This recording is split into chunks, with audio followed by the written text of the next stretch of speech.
Para correção da anomalia não é tão complicado e é feito com uma cirurgia plástica logo após o nascimento, perfurando a membrana, reconstituindo o ânus do paciente.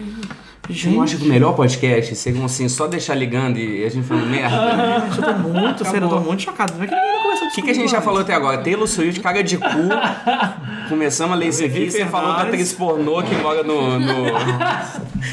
Que é aglomeriense. É.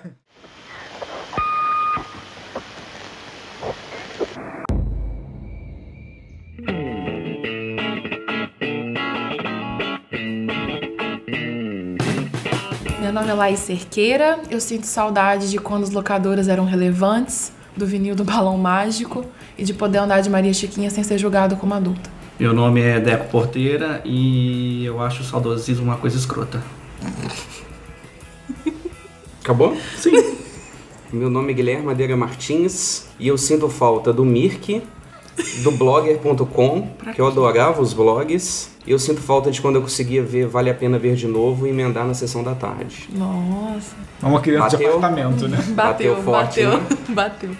Eu sou Ulisses Beleigoli e eu sinto falta de morar numa cidade pequena, sinto saudades de dar Mortal e eu sinto saudades de ter um filme bom do Tarantino. Estamos aqui reunidos, nós que, como você sabe, somos mais do que amigos, sócios, para fazer hoje um ensaio sobre saudosismo.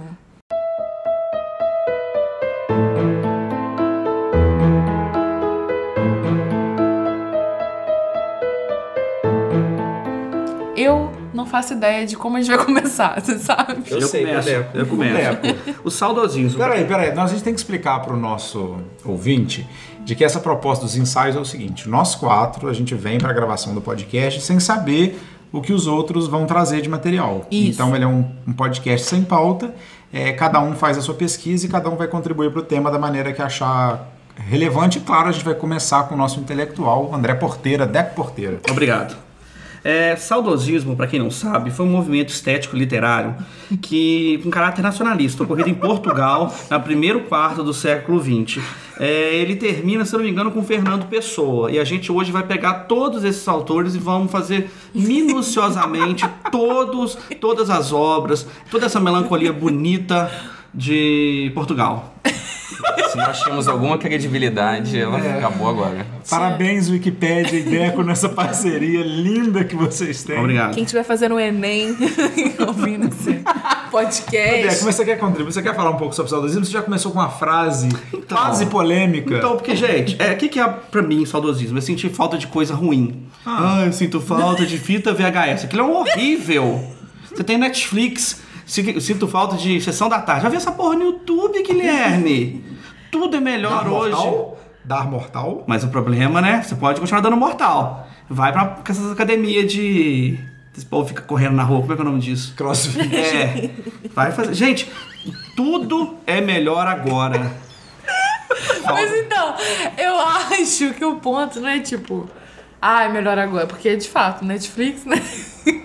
Mas, tipo, o sentimento. Eu sinto falta de um espinho que eu tirei no meu pé ontem. Tava uma dor tão... Tem gente que sim. Você pode sentir falta, Deco, de uma coisa boa da sua vida. Que você tinha, sei lá. Tipo, sentimento de locadora, tá ligado? De alugar, o fim de semana chegou. Ótimo, você aí você pegava 3 fitas na promoção. Não quer dizer que agora é pior ou melhor. Quer dizer que você sente saudade. É que naquela época... É porque esse sentimento remete também a uma época que era gostosa pra mim. Tem um contexto. Mas eu entendo que o Não é Deco só botar no YouTube pouco. e ver o Vale a Pena Ver de Novo. Que lixo, porra. Eu tô vendo 4x4. É que ele tava com a tarde livre. Mas, Deco, e aí ele vou te dar um crédito aqui, porque várias vezes a gente, quando vê gente saudosista, tem uma parada meio reacionária. Que a gente não quer que as coisas mudem. Esse é um ponto pra gente pensar. Seria né? isso, Uma forma de criticar uma pessoa, né? Se a pessoa é saudosista. Por exemplo, sabe uma coisa que me irrita às vezes? Assim, gente da minha geração faz muito isso. Prazer, Ulisses, 37 anos. Que é assim, infância de verdade foi isso. As crianças de hoje não têm infância. Amigo, é outra infância. Isso aí, realmente. Mas de uma coisa assim, de que, olha, se essa coisa que eu valorizava tanto não é mais a coisa em voga, logo a coisa que está em voga não é boa, porque o de verdade, o bacana era o que eu vivi. Então, toda vez que alguém fala, porque a minha infância que foi boa, hoje não tem infância, eu já fico assim. amigo, sua infância foi muito ruim, por isso que você tá falando isso agora. Porque se tiver tido uma infância boa, você tá falando besteira. Tava recalcado com a porra da infância. Eu tenho até uma frase de um autor que eu gosto muito escreveu. O filtro do saudosismo... Não, desculpa. O filtro amarelo do saudosismo distorce tudo, deixando tudo mais bonito, até o que é ruim. Deco Mas esse é o conceito de... Deco Porteira? Deco Porteira. High five aqui em silêncio. Devagarzinho. Mas porque eu acho isso, você pega coisas ruins que você tinha que sair de casa pra alugar um filme. Bicho, não era ruim. Ah, velho, você Na época, se tivesse Netflix e locadora, obviamente. Mas aquilo ali era o supra-sumo. Ah, gente, Era um must. eu morei em cidade pequena, eu tive infância de andar de bicicleta, tipo Stranger Things, sem a parte dos monstros.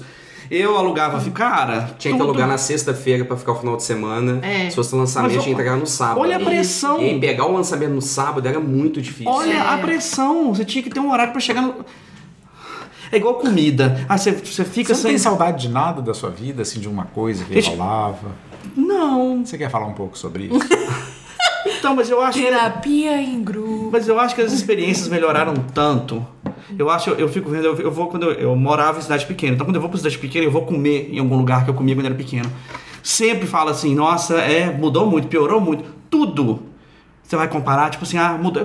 Porque as suas referências mudaram. O seu paladar mudou, então o saudosismo é só uma coisa que não existe. Você não sente falta daquilo, aquilo nunca existiu. Claro, é uma memória. É uma memória da sua cabeça que você inventou. Mas tudo é assim, bem-vindo à realidade. Tu conta a realidade. Vamos acabar com a realidade. Acaba com a realidade, Eunice, faz favor. Memória é isso. Vamos fazer um podcast sobre memórias encobridoras, Freud. É o nome disso? Do filtro A gente amarelo? romantiza tudo, não quer passar. Mas eu não romantizo. Então, tipo, eu tive uma infância maravilhosa, sério, assim. Ai, romantizou já. Romantizou, Pronto, acabou. romantizou. Não, mas Stranger Romantizou. Fez comparações simbólicas. Mas posso acabar? Tá deslizando no romance. Apanhei um pouco quando mereci, briguei na rua. Cara, ótimo, foi uma infância ótima. Mas ser criança é um saco. Ser adulto é muito melhor, então assim... Gente, ser criança é muito bom. Ai, para! Que isso, bicho? Não, nada contra ser adulta. Gosto de ser adulta. É uma conversa séria aqui hoje, né? Eu tô achando que a gente vai ter até lágrimas aqui hoje, confissões. Guilherme. Deixa eu ligar, o carro a álcool não tá ligando, não. Eu não sei quando que vai ao ar esse podcast. Amanhã. Mas aconteceu um fato essa semana que me atingiu que nem uma bazuca assim, de nostalgia. Ih, meu Deus. Que foi a notícia de que o criador do Orkut foi suspenso do Tinder. Vocês viram essa notícia? Cara, não saiu no UOL, isso eu só sei notícia do UOL. Eu sei que o Caetano... Uau, patrocina Eu sei que o gente. Caetano estacionou um carro no Leblon. Ninguém tá sabendo dessa notícia? Eu sei. Você sabe, Laís? Sei, real. Ele começou a dar match nas pessoas no Tinder, alguém achou que era uma pessoa fake usando a foto dele e aí bloquearam a conta dele no Tinder. Denunciaram. E aí eu fiquei pensando, a época do Orkut não era melhor que a época do Facebook? Porra, vou falar sério aqui agora. Não Facebook está acabando com a democracia. Não é? Não é, Beco? Você não acha? Nunca faria isso. Não acha que a época do Orkut era melhor? O Orkut era um saco. Que isso, Deco? Eu escrevia fic no Orkut. Se alguém lia as fics no Orkut, se tiver ouvindo. É muito mais inocente, Não. Não é igual hoje o Facebook. Que inocente, tinha... Mas esse é o pensamento saudosista, Deco. Então, mas... Era inocente. Como é que As era? pessoas assediavam crianças no Orkut, Guilherme. Eu fazia Deixa parte... a internet. Porque acabou a pedofilia com o fim do Orkut. Eu fazia Mas não era parte... inocente. Não. Eu fazia parte da comunidade profile de gente morta. Como é que era inocente o Orkut, cara? Eu Era fazia parte do Libertem os Lactobacilos Vivos. Como é que você era inocente, cara? Podcast As pessoas postavam perfil de quem acabou de morrer. Aqui, deixa eu dar uma contribuição para esse nosso... Contribui. pra esse nosso, né? Eu fiz uma pesquisa mesmo, porque eu sou sério. Eu tô trazendo uma frase do poeta Murilo Mendes, Desforano, que ele diz o seguinte: a memória é uma construção do futuro, mais do que do passado. Nossa.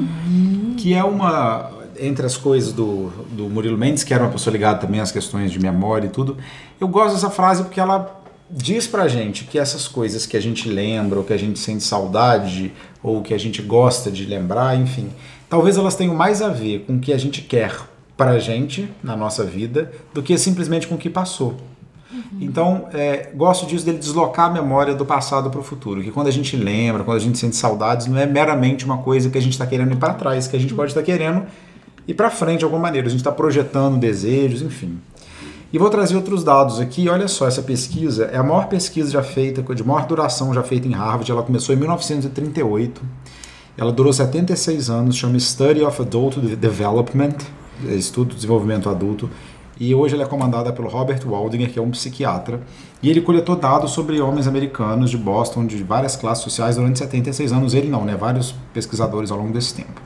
E ele tem um TED muito popular, que tem milhões de visualizações, que chama O que torna uma vida muito boa. E ele fala sobre laços, conexões pessoais. Mas uma das coisas que me chamou a atenção, lendo alguns dados da pesquisa, foi que a maior parte dos homens dizem que o período mais feliz da vida deles foi o período que eles se sentiram mais amados. Para alguns era na infância, para alguns recém-casados, para alguns quando nasceram os filhos, para alguns quando tiveram netos, ou seja, que o período que eles sentem saudade da vida, ou seja, que eles gostariam de retornar, que eles se sentiram felizes, foi o período que eles sentiam amados. Então acho que para a gente pensar de que a gente sente saudade, né? É da gente mesmo, é de se sentir amado, é da imagem que a gente tinha da gente, enfim. Podemos dizer que uma pessoa muito saudosista é infeliz? Pô, o saudosismo tá linkado com melancolia, não? Eu acho que sim. Porque melancolia. Por exemplo, você pergunta uma pessoa, você é saudosista? Aí ela diz, não sinto falta de nada, vivo minha melhor vida agora. Será que isso daí poderia estar relacionado com a felicidade, ou vida boa, ou etc.? Eu não sei, porque às vezes eu fico pensando assim, o que é saudosismo e o que é saudade, né? Porque o saudosismo me parece que tem um passo que é a gente cultivar a saudade, ou viver, né, Porque eu acho que sentir falta e sentir saudade de uma coisa que inclusive não pode ser recuperada, dado minha infância, meu joelho bom, sabe, da mortal. Sentir falta é bom, porque, quer dizer que você não é completo, quer dizer que você quer outras coisas, quer outras satisfações, mas eu acho que o saudosismo tem um passo a mais, né? Quer dizer que você surfa nessa onda. Na minha pesquisa, que foi uma pesquisa extensa, eu descobri que saudosismo e nostalgia são coisas diferentes. O saudosismo, ele é uma pegada mais feliz. A nostalgia, sim, é linkada com a melancolia e a tristeza. Eu acho que a nostalgia é tipo assim, que antes era melhor. E o saudosismo é tipo assim, eu gostava daquilo. Sabe? Porque eu acho que, vamos falar a verdade, o que melhorou, gente? Tipo, o que era melhor antes? Só, tipo assim, você não tinha que baixar 10 GB quando você ia jogar um jogo. Eu não entendi. Porque você pegava uma fita de videogame, colocava assim, dava play e jogava. Agora você tem que baixar 10 GB para começar a jogar. Porque chega até isso. Como a gente consome a cultura hoje, né? Tipo assim, hoje a gente tava falando do filme, um filme do Tarantino que eu achei uma bosta. Que a gente tava falando daquele filme horroroso que a gente gostou e foi ver quando era adulto. Como é que é o nome? Moulin Rouge. Cara, a gente precisa de coisa mais rápido. Antigamente, imagina você, ser humano, eu tô com entre 34 e 36 anos, eu não sei exatamente, e dormir sem lembrar o nome de um ator de um filme. Você dormia. Vocês conseguem dormir? Consigo. Vocês têm sérios problemas. Gente, eu tô saindo, tá? Muito obrigado. Cara, você não dormia pensando hoje, porque tipo, você consegue pesquisar, você não precisa dormir com dúvida. Isso aí é muito interessante, me lembrou um vídeo do Thiago, chama Hora Porra. Inclusive, se ele um dia ouvir esse podcast, eu te amo, vamos ser amigo. Mas enfim, ele fez um vídeo sobre o Rei Leão, o filme novo, né? O live action. Tô fazendo aspas aqui com os dedos no live action. Descrição, é audiodescrição. Falando sobre como antes como a audiência, a maior audiência desse filme agora são as pessoas que viram o clássico, né, de 94, que não tá tão velho assim, né, e como o filme, mesmo a tecnologia sendo nova e sendo uma nova proposta, ele não renovou nada na história original, ele não adicionou nada, um twist, ou então aproveitou a tecnologia para acrescentar alguma coisa, então foi basicamente copia e cola, uma transposição. Com leões e de como que isso não teve o mesmo impacto, uma das grandes coisas, né? Mas assim, antes a gente tinha o Rei Leão, 94, ou então nos anos 90, né, que se seguiram, e aquilo ali era a nossa vida, era a fita VHS que tinha no fim de semana. Fita verde. Você revia aquilo está gravado nas nossas retinas, aquilo, nossa, evoca na gente um sentimento enlouquecido, né, de nostalgia, de saudosismo. E aí, como que isso agora é mais um filme, esse Rei Leão novo. Não vejo ele ter o mesmo impacto, mas aí entra a questão de como a gente consome nossa cultura hoje. E sobre pra quem esse filme foi produzido, né? E foi pra quem? Deixa eu fazer um recorte. Olha essa expressão, né? Consome cultura. Porque eu fico pensando também, eu sempre tenho uma teoria que a gente pode ver pelas festas. Quando eu era adolescente, tinha muita festa anos 60 e 70 e não sei o que, temática. Depois começaram a ter festa anos 80. Depois as festas anos 90, e agora já estão rolando as festas dos anos 2000. Já? As festas, O que é uma festa dos anos 2000? Com música dos anos 2000. Samba Electro Hits. Então, eu fico pensando que tem uma coisa também do mercado que alimenta esse saudosismo com relação aos produtos estéticos, que é, por exemplo, quando as pessoas que estão no mercado, que dominam o mercado, são os produtores do mercado, chegam nesse status, eles acabam fazendo revivals das suas infâncias, das suas adolescências. Então tem um ciclo de recuperação saudosista que entra o Stranger Things agora, ou seja, a década de 80 e 90 começaram a esbarrar, por exemplo, no cinema e nas grandes produções, porque as pessoas que têm lá agora 40, 50 anos são as pessoas que mandam nessa indústria. Agora, são os diretores, também as os pessoas produtores. que pagam, né? Exatamente. Então tem um ciclo aí que... Mas eu acho que é engraçado que é o consumir cultura, né? Que é a cultura como produto também. Eu acho que a Laís comentou uma questão que eu pensei muito no meu pai. Meu pai, ele adora música. Aí, vinil, ele adorava pegar o vinil. Nossa, a gente pode até falar uma coisa saudosista não fala de vinil, ao extremo. E ele pôs o CD... E aí, eu que joguei o meu pai para a internet, pra ele buscar novas bandas, já que ele adora música. E aí, recentemente, eu perguntei pro meu pai, falei assim, aí, tem descoberto muitas bandas bacanas? Ele falou assim, olha, praticamente todo dia eu descubro banda nova. Só que eu não consigo ter o contato emocional que eu tinha antigamente. Quando eu comprava um CD, então eu tinha aquele CD para ouvir, então eu ficava o final de semana ouvindo aquele CD. Então ele tinha uma ligação muito maior. Agora, parece que é tudo tão... volátil seria a palavra? É tão fácil o acesso e você pega tanta coisa que nada acaba... Eu não sei nem se é... Concordo, mas eu não sei nem se é questão de ser volátil, mas é porque é muita coisa, tudo ao mesmo tempo agora. Então, é a forma de consumir. Mas vocês não acham que isso tem a ver com o momento da nossa vida? Por exemplo, aquelas coisas também que a gente consome na adolescência e no início da vida adulta, elas têm muito mais poder de ficarem gravadas na gente, porque a gente está se constituindo, né? Assim, personalidade, a gente está tentando descobrir, ou pelo menos dizer que está descobrindo quem a gente é. Então eu acho que essas coisas que a gente ouve e vê filme na adolescência e no início da vida adulta, até na infância mesmo, elas têm uma marca na nossa identidade. Por isso que é muito frustrante depois você ver um filme lá 30 anos depois e você vê, nossa, que filme ruim. Mas era um filme que... Sim, né? eu concordo. Eu acho que é muito legal quem consegue envelhecer com... eu acho muito legal quem consegue envelhecer com a disponibilidade de ser marcado por novas coisas, sabe? Sem ficar muito preso. Quer dizer que essa pessoa continua em formação, que ela continua se modificando e que ela está disposta a ser impressionada por outros materiais, né? Sim, não, de fato. Deco, eu queria que todos vocês conhecessem o Deco. Quem é a melhor pessoa do mundo, Guilherme? O Deco. Eu. Concordo, a Deco também. Ninguém tá dizendo que contrário. Ninguém aqui vai discordar disso, né, Laís? Ninguém. Certamente ninguém que tá ouvindo também. O negócio é o seguinte. Mas, por exemplo, o pai do Guilherme já era adulto, né? Quando ele se... Já. Ou jovem adulto, né? Quando ele... Eu concordo com o que você falou, mas acho que também é de volta na questão de como a gente consome entretenimento, cultura, etc.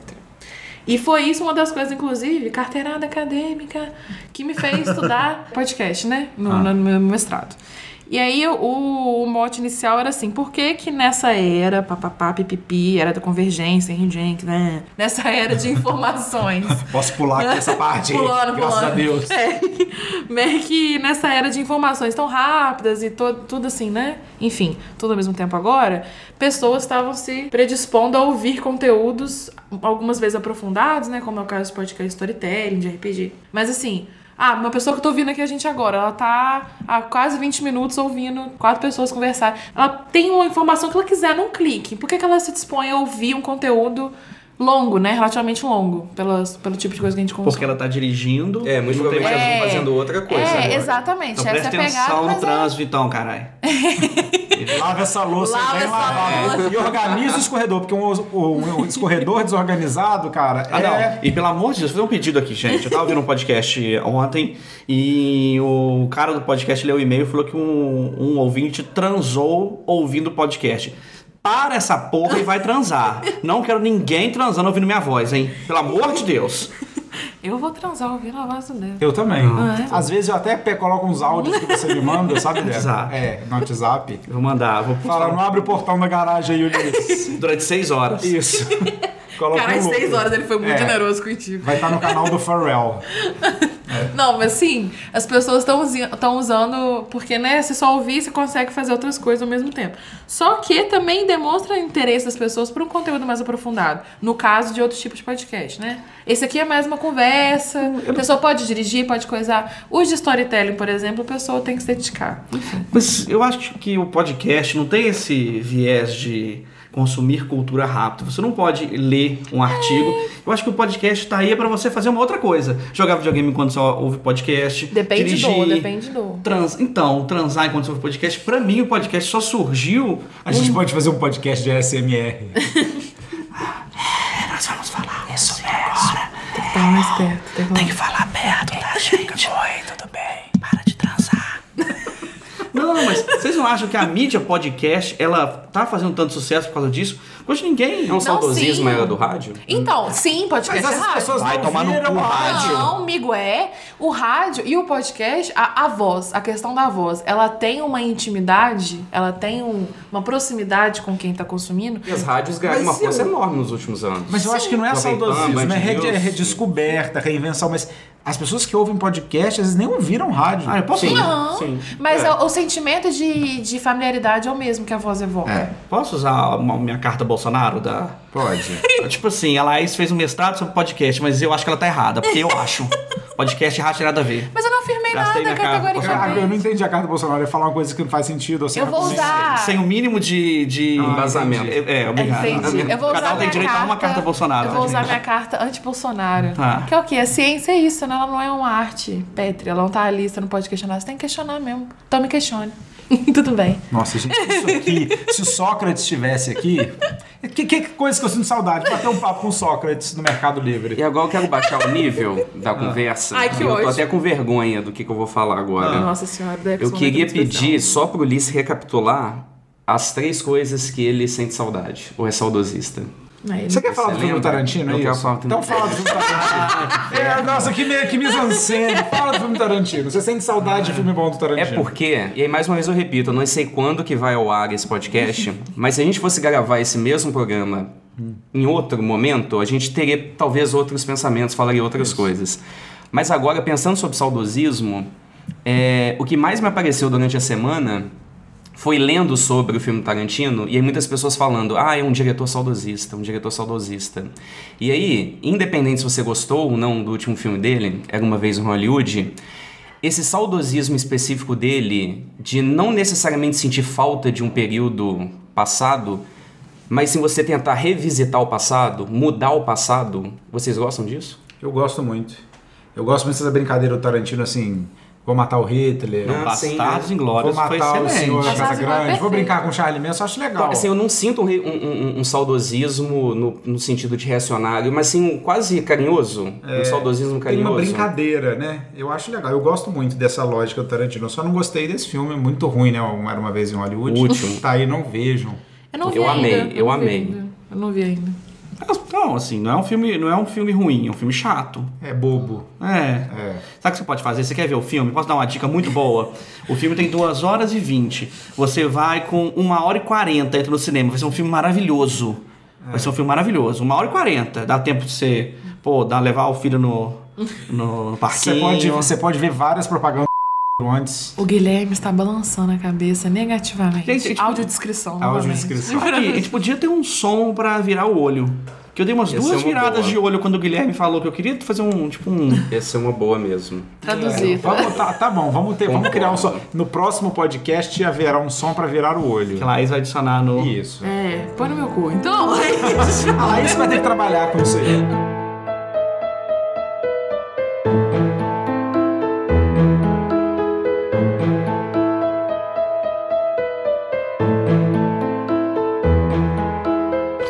Nós somos 3 irmãos na minha casa. Quando a gente conversa de uma coisa na infância, o meu irmão mais novo conta casos assim, detalhados de coisa que ele tinha 1 ano, que ele não era nascido. E ele sabe assim, exatamente. Ele fala, não, eu tava lá. Eu falei, Luiz, você não estava lá. Sabe, nós tivemos a mesma criação, os 3. O meu irmão é uma pessoa completamente saudosista, meu irmão mais velho, quanto à infância. Fala que a infância, eu falo, cara, a infância foi ótima, passou. Vamos ser adulto agora, poder escolher a roupa que a gente usa, poder trabalhar, sabe ter dinheiro. Nossa, eu tenho pavor da infância. Mas voltando só um bocadinho no rolê da memória, é porque memória é um campo de disputa, né? É um campo em eterna disputa. Em vários... Principalmente a memória coletiva. Exato, principalmente a memória coletiva. A gente tá vendo isso, inclusive, aí. Nos revisionismos históricos não teve holocausto, ditadura, enfim. Mas também a pessoal é em disputa. Então, assim, a gente inventa muita coisa, ou então a gente edita muita coisa, a gente recalca muita coisa, aí você pode falar melhor que eu, né, Ulisses? Aproveitar então indicar esses 2 textos do Freud, que é o que tem a ver com isso que a Laís está falando, né? Nossa, que lindo, gente. Um deles chama Lembranças Encobridoras, ele é um texto curto e fácil de ler do Freud, as pessoas acham que o Freud é uma leitura difícil, ele não é uma leitura complicada, e ele fala, e um outro que chama Recordar, Repetir e Elaborar, são 2 textos curtos, mas muito importantes, que o Freud trabalha que ideia de que existem algumas lembranças que elas não, na verdade, não são de coisas que aconteceram, mas elas entram para encobrir algum evento, ou a falta de algum evento, ou seja, alguma coisa que aconteceu ali não pôde ser registrada, ou não foi conectada, e a gente inventa essas lembranças para constituir. Elas não são uma invenção consciente, ou seja, você realmente lembra daquilo, dos cheiros, dos gostos, mas ela tem um papel, e ela é importante na constituição do sujeito, porque é justamente como a gente completa aquele lugar que faltou ou que foi subtraído por algum motivo. Não importa se é verdade, se é mentira, o que é. Importa é que aquela lembrança aparece daquele jeito para aquele sujeito naquele momento. Então, eu acho que isso nos diz muita coisa, assim, o que a gente gosta de lembrar, o que a gente relembra insistentemente, como você estava falando aí do seu irmão, né, Deco? E que essa mesma história de antes de eu muito pequeno, isso quer dizer mais alguma coisa, talvez, sobre o presente e o futuro, Murilo Mendes, do que sobre o passado, né? Queria citar o grande pensador Mark Hoppus, da banda Blink-182. Por que não? Que diz que o passado é o futuro de luzes acesas. Achei Entende? bonito. Não, peraí, vamos repete, porque eu tô... O passado é o futuro de luzes acesas. Mas é muito isso, né? Você está falando. Como, às vezes, a memória em si, o acontecimento, sim, pode ser trivial. Mas a forma como a gente significa ele, põe ele na nossa vida, a influência que ele dá pra gente, diz sobre a gente. Eu tenho saudade da locadora ser relevante. Por que isso é importante pra mim ainda hoje? Porque eu considero que filmes são partes muito importantes da minha personalidade. Principalmente o que você vivia quando você estava dentro da locadora. Exato. Porque tem isso, não é só o filme, porque às vezes estar ali na locadora era estar junto com a sua irmã, era estar preparando o final de semana em família, era estar na expectativa de ver o Rei Leão. Exato, todo então, um contexto. Tem algumas coisas que envolvem, né, essas cenas do passado que a gente rememora que dizem sobre a gente, né? Exatamente. Então, resumindo, eu sou uma pessoa vazia, né? Sem sentimentos. Não, sou uma pessoa feliz que tá vivendo aqui no... Também, Deco. Mas ser saudosista também relembrar partes gostosas da sua vida. O Deco com certeza Vamos dar um lembra. momento pro Deco pra ele lembrar coisas que ele sente saudade na vida dele, assim, do passado. Uma coisinha, um acontecimento uma coisinha, que você pensa Deco, assim... fala aí. Primeiro beijo. Nossa, Não foi bom. Caraca, a menina fumava. Ô, gente, mas eu falo. Seria o Deco um replicante? caralho. Olha, Faz o teste do Turing lá, vamos lá. Façam perguntas e eu vou responder. Qualquer coisa, gente. vamos fazer um podcast sobre o Momento de Turing? saudade, vamos. Momento de saudade. Um momento você fica assim, putz... Lili, eu sinto muito. Eu sei que um dia a Lili vai ouvir isso, a filha do Deco. Ah, mas eu não sinto saudade nem da Lili, nem da Neida. Minha filha tem 4 anos. Eu acho essa fase... Peraí que eu tô recebendo várias mensagens aqui no WhatsApp dos meus amigos se oferecendo para ser analista do Deco. Esse caso a ser estudado aqui. E afinal, o que é o saudosismo, então, pra vocês que têm sentimentos? Pra vocês que não são replicantes. Você acha o saudosismo bom, né? Muita gente pode achar o saudosismo ruim também, né? Impedir o progresso, sei lá. Muito obrigado. Uma ótima frase. Mas, uai, tem gente que pode achar isso. Vamos né? indicar coisas. Tenho amigos que são, tipo você. Muito obrigado, Então fico feliz. a gente abarca aí. Então fica essa questão e fica nossas indicações, né? O Ulisses quer indicar coisa além do texto de Freud. Eu gosto daqueles momentos de indicação que a gente indica coisas para as pessoas para elas prolongarem essa discussão sem a gente. Isso. Né? Sem ter que ouvir ereção, Tarantino, tudo no mesmo podcast. Ah, mas é gostoso. Posso fazer indicação, então? Pode, fica à vontade. Gente, eu li esse livro recentemente, ele é um best-seller nos Estados Unidos. Eu não sei, eu acho que ele não tem tradução ainda para o Brasil. Ele chama Factfulness. Ele é de um pesquisador que chama Hans Rosling. Ele morreu, o livro foi concluído e publicado pela nora e o filho, eu acho. E é um livro muito legal porque ele é um médico da ONU, e ele trabalha viajando o mundo, fazendo campanhas, né, de várias coisas, né, desde vacina, saúde pública. E o que ele mostra pra gente, com dados, é que o mundo está melhorando. Então ele faz um teste no início pra gente avaliar as coisas, ele vê que a gente tem uma ideia pessimista do mundo, porque a gente está tão ligado a uma database sobre questões de gênero, vacinas, da década de 60, 70, que a gente não conseguiu ainda incorporar na nossa cultura olhares de como as coisas melhoraram, desde com relação assim, ao número de crianças na escola até pessoas vacinadas, enfim. Vale a pena ler o livro, ele não é um livro muito profundo nas questões, mas ele fala de comportamentos humanos muito básicos, mas eu acho que o início do livro é muito legal, que ele fala sobre isso.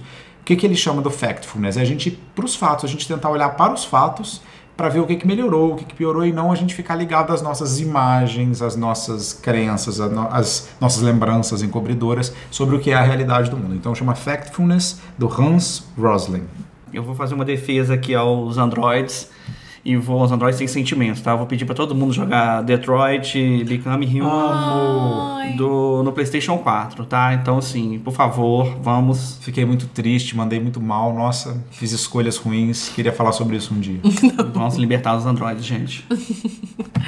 Eu quero indicar, aproveitando aí o ensejo desse podcast, queria indicar um livro do Paul Thompson, que ele é um teórico, mas ele foi um livro teórico que eu li e tive prazer ao ler, o que é raríssimo. Então, assim, chama A Voz do Passado, História Oral, a História da História Oral, uma coisa assim. Mas A Voz do Passado, com certeza, Paul Thompson. Que ele conta um pouco sobre a história oral, né, humana, como está entrelaçado com a própria noção de história do ser humano, como a gente passou nossas memórias e histórias adiante. E vou indicar também o Projeto Humanos, que é um outro podcast que você que deve estar ouvindo provavelmente conhece. Mas é porque eu sinto que todo mundo que indica o Projeto Humanos acha que é a 4ª temporada que existe, que é o Caso Evandro, que é maravilhoso. E eu tô muito feliz, tá fazendo muito sucesso. Mas indicar as primeiras temporadas do Projeto Humanos também, que são muito maravilhosas. E tem histórias isoladas, tem temporadas inteiras, enfim. É isso, fica minha indicação tardia. A minha indicação é um livro de um autor brasileiro chamado Daniel Galera, e é o último livro que ele publicou, chamado Meia-Noite e 20. Esse livro tem um pouco de saudosismo em todos os personagens, porque eles sentem falta, meio que um ano-chave, o ano de 1999, né? Porque a internet era mais lúdica do que é hoje. E o Ulisses comentou de um autor que mostra como que, de uma forma ou de outra, nós temos o progresso na nossa vida, tudo vem melhorando. Só que eu acho que assim, mais 2010, 2011, não sei, a gente tá vivendo num momento meio que estamos um pouco perdidos. Será que esse progresso vai continuar? E aí falando em tudo, né, como que a tecnologia invade a vida, aquecimento global, tudo isso, será que teremos emprego no futuro? Talvez os jovens fiquem se questionando sobre isso. Então talvez a gente esteja num momento hoje um pouco assim perdidos em relação a esse ponto. E o livro do Daniel Galera, ele trabalha isso. Não é um livro muito celebrado pela crítica brasileira, mas eu vou afirmar que é um dos melhores publicados nos últimos anos.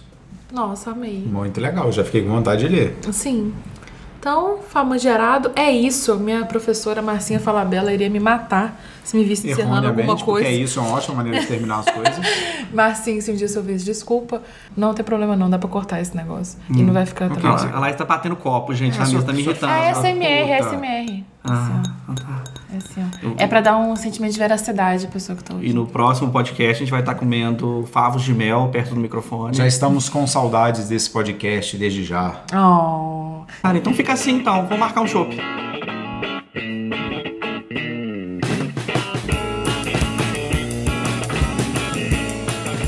Oi pessoal, aqui é o Ulisses. Eu queria falar para vocês um pouquinho sobre Amigos da Varanda, que é o nosso programa de captação de recursos, né, para a gente colocar os projetos da Varanda em andamento.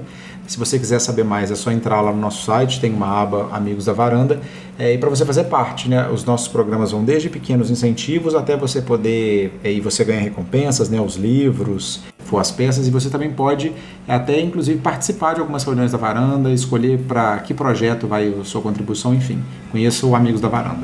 E siga a Varanda nas redes sociais, @aqui na varanda em todas, Instagram, Facebook, Twitter e também o nosso site, onde a gente também tem a seção de blog que a gente fala sozinho e também com outras pessoas, e também pode ser contigo, então visite a gente.